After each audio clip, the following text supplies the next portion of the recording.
From near record high precipitation in the spring and the flooding that followed, you could hear it almost sounds like popcorn crushing under my feet there. To a summer of record-setting heat and dryness.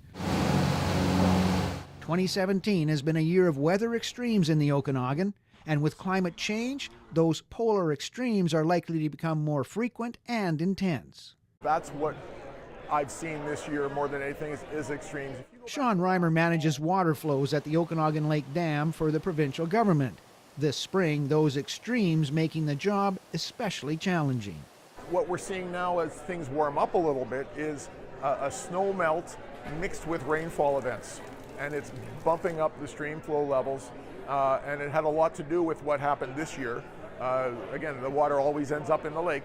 Reimer was a speaker today at the annual general meeting of the Okanagan Basin Water Board, where one of the messages is water conservation is taking on ever greater importance.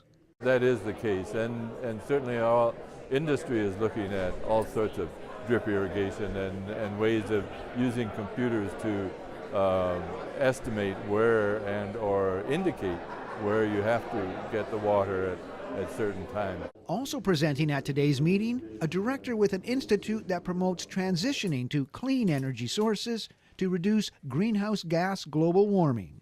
For the first time, really, there's a level of excitement that we can act on this issue and that we can benefit economically. We can keep the high standards of living. We don't have to change the way we live. The provincial government has declared a level 3 drought in the Okanagan. People are urged to voluntarily reduce their water use by 30%.